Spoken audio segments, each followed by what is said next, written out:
Hello class 12th students, continuity and differentiability के first exercise के 11th question को हम लोग आज की वीडियो में सॉल्व करेंगे। क्वेश्चन में हमें बताना है कि ये जो फंक्शन है वो कहाँ कहाँ पे डिसकंटिन्यूअस है।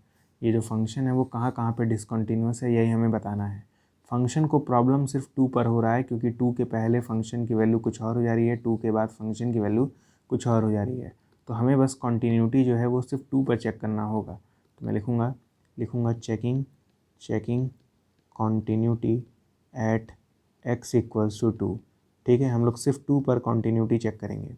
क्लियर है? तो इसके लिए हम लोग 3 चीज़ें निकालते हैं, लेफ्ट हैंड लिमिट, ठीक है, राइट हैंड लिमिट और फंक्शन की वैल्यू 2 पर f(2) निकालते हैं।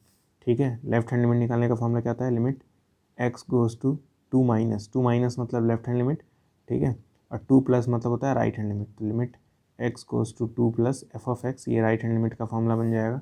ठीक है, तो फंक्शन की वैल्यू हमें ये वाली रखनी है, कैसे पता चलेगा, इसको देखकर।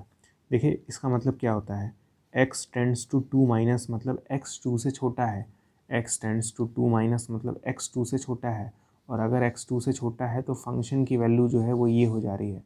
तो इस f(x) की जगह हम लोग ये वाली चीज़ रखेंगे, तो ये हो जाएगा limit x tends to 2 minus f(x) की जगह लिखेंगे हम लोग x³ माइनस 3।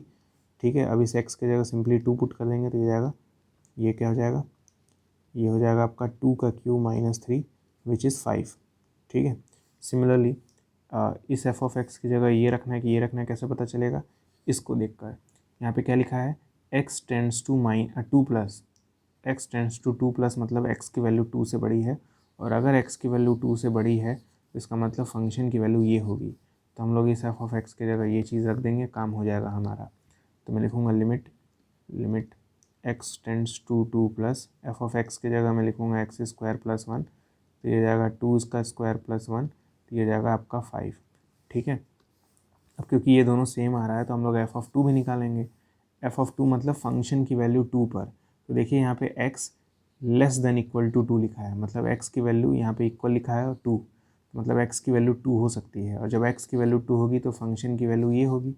ठीक है, तो मैं लिखूँगा फंक्शन की वैल्यू जो है वो एक्चुअली में क्या है, x³ माइनस 3 है। तो x की जगह हम लोग सिंपली 2 रख देंगे, तो ये जाएगा 2 का क्यूब माइनस 3, तो f(2) की वैल्यू आ जाएगी 5। तीनों वैल्यू सेम आ रही हैं तो मैं लिखूँगा LHL equals to RHL equals to f(2).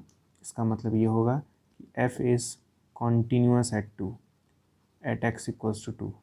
ठीक है, तो क्योंकि इस फंक्शन को प्रॉब्लम बस 2 पर हो रहा था, तो मैंने जब चेक किया कॉन्टीन्यूटी 2 पर, तो फंक्शन तो कंटिन्यूअस निकला 2 पर, मतलब फंक्शन तो हर जगह कंटिन्यूअस है, क्योंकि बस इसको 2 पे ही प्रॉब्लम होने वाला था। लेकिन जैसे मैंने 2 पे भी चेक किया, 2 पे भी कंटिन्यूअस निकला, बाकी हर जगह तो कंटिन्यूअस है ही।